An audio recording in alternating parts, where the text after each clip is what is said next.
आज रसोई के स्वाद में बना है करवा चौथ स्पेशल मीठी मठी। और साथ में आपको 2 प्लेट्स और दिख रही होंगी। तो ये एक और मीठी मछली है और एक है कसूरी मेथी।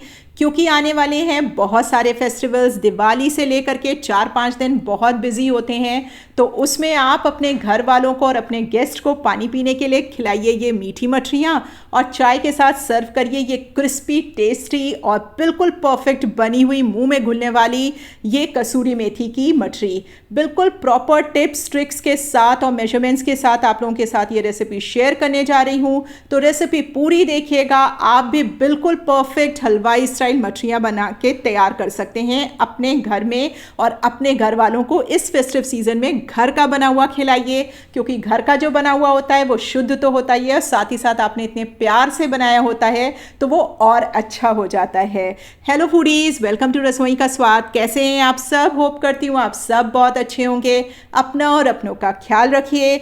चैनल में पहली बार आ रहे हैं तो क्या करना है, चैनल को सब्सक्राइब कर लेना है और बेल आइकन ज़रूर से दबाइएगा। चलिए रेसिपी स्टार्ट करते हैं। तो सबसे पहले हम एक बड़ा बर्तन ले लेंगे और अपना आटा तैयार करेंगे। ये आटा मैं तैयार कर रही हूँ जिसमें कि चीनी मैंने मठरी के अंदर डाली है। आधा कप 3 चीज़ ली है। आधा कप सूजी है, आधा कप दूध है और आधा कप पिसी हुई चीनी है। जब मैं चीनी पिस रही थी तो उसी के साथ मैंने 4 इलायची भी पिस ली थी। घी का जो मोयन हमें डालना है वो हमें बिल्कुल पिघला हुआ घी लेना है, सॉलिड वाला या सेमी सॉलिड घी नहीं लेना है।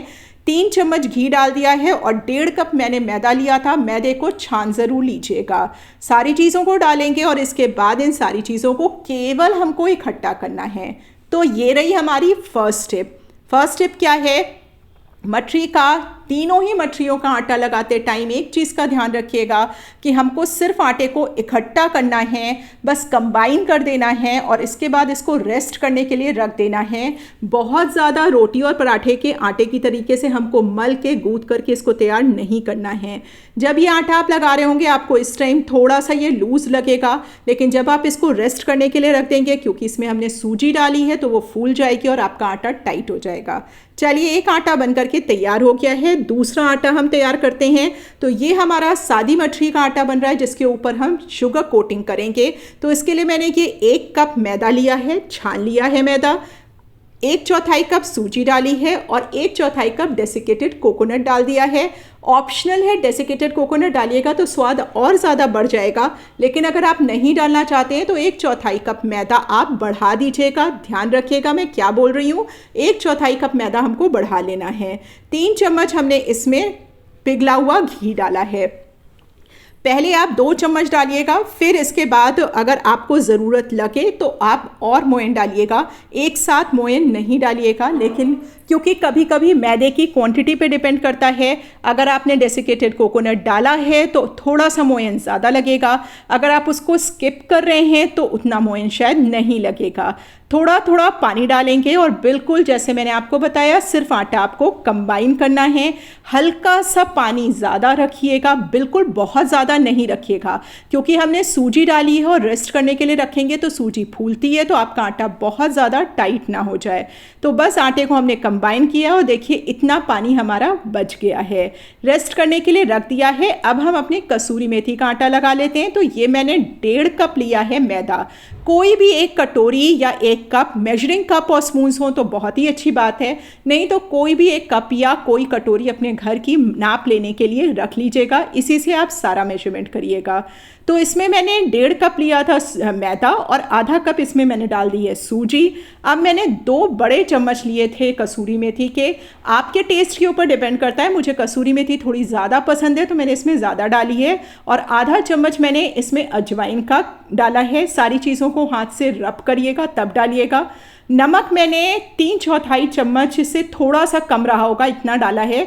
वो आपके टेस्ट के ऊपर डिपेंड करता है, बट मैं आपको बता दूं कि नमक हमेशा मठरी में थोड़ा कम डालिएगा, क्योंकि तलने के बाद उसका नमक और बढ़ जाता है। थोड़ा थोड़ा करके ही हमको इसमें मोयन डालना है, यानी घी डालना है। घी आपका पिघला हुआ ही होना चाहिए।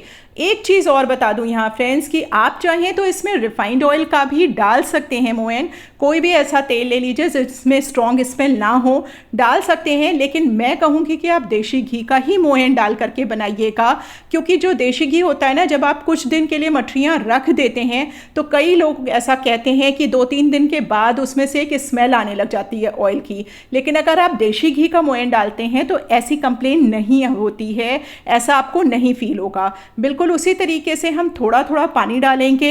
इसमें मैंने 3/4 कप पानी लिया था, जिसमें कि बाद में 2 चम्मच के करीब पानी बच जाएगा। बिल्कुल वैसे ही आटा साने के, और करीब करीब 5 चम्मच मेरा जो है इसमें घी गया था, यानी 1/4 कप आप कह लीजिए, 1/4 कप से थोड़ा सा ज़्यादा घी का मोयन इसमें लगेगा कसूरी मेथी वाली मठरी में। बिल्कुल उसी तरीके से हम बस कंबाइन करेंगे सारी चीज़ों को और रेस्ट करने के लिए रख देंगे। जब तक हमने अपना ये वाला आटा लगाया तब तक मेरे बाकी के दोनों आटे अच्छी तरीके से सेट हो चुके थे। तो ये देखिए, ये मेरा वो चीनी वाला है आटा। अगर आपके यहाँ सादी मठरी बनती हो तो भी जो हमने सादी मठरी का आटा साना है ना, आप उसको सादी मठरी की तरह से भी यूज़ कर सकते हैं। लेकिन मैंने वो शुगर कोटिंग वाली बनाई है, तो वो कैसे बनाई है वो आगे आपको प्रोसीजर दिखाई देगा। सादी मठरी पहले बना लेते हैं। एक चीज़ और ध्यान रखिएगा, अगर आप 2 तरीके की चीज़ें एक साथ बना रहे हैं, यानी मीठी और नमकीन एक साथ बना रहे हैं, तो पहले तेल में मीठी चीज़ को तलिएगा और उसके बाद नमकीन को तलिएगा। नहीं तो जो नमकीन चीज़ आप तल रहे हैं ना, तो वो आपका जो ऑयल है वो नमकीन हो जाता है और आपकी मीठी चीज़ में वो फ्लेवर नहीं आएगा। जो मीठी मठरी है इसको हम थोड़ा सा पतला रखेंगे, यानी आधी इंच की थिकनेस रखते हुए हम बेल लेंगे।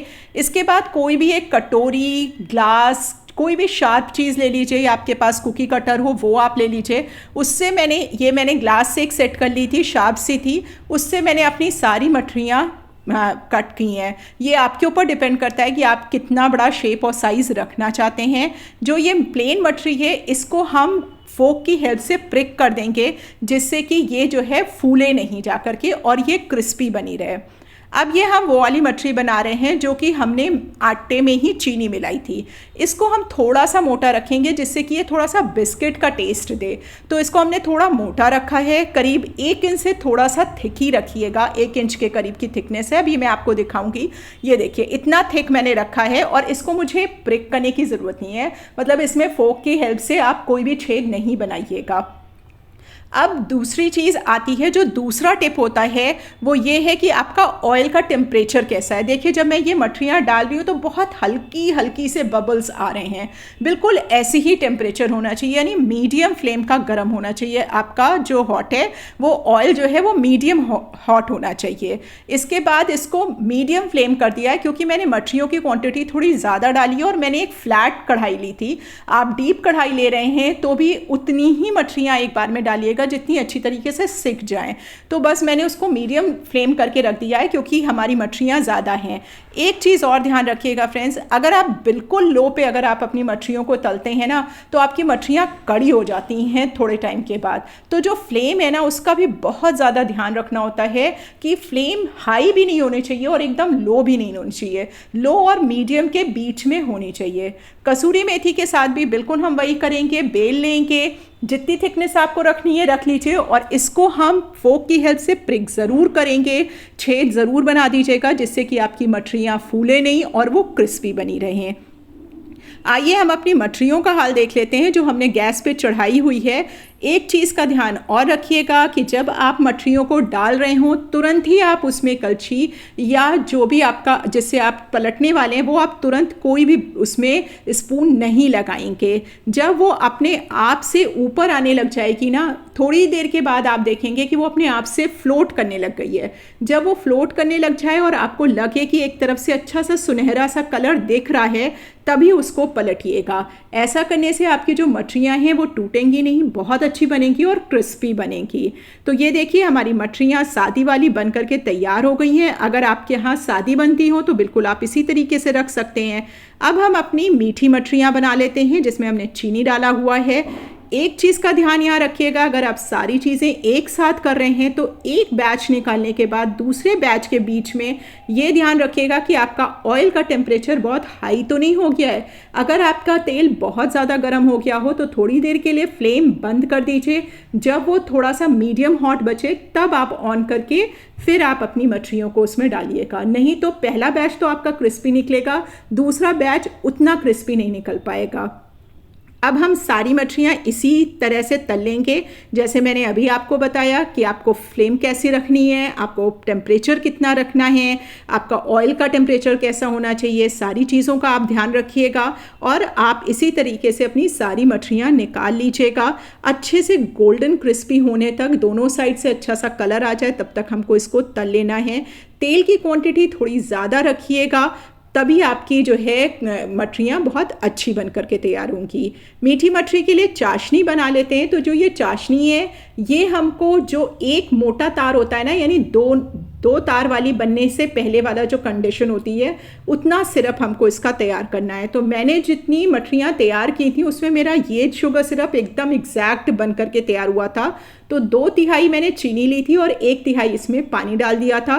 पहले हाई फ्लेम पे इसको अच्छी तरीके से बॉईल कर लिया था। चीनी जब पिघल गई तो थोड़ा मीडियम फ्लेम कर दिया और इसको तब तक पकाया जब तक इसमें अच्छा सा तार बन करके हमारा तैयार नहीं हो गया।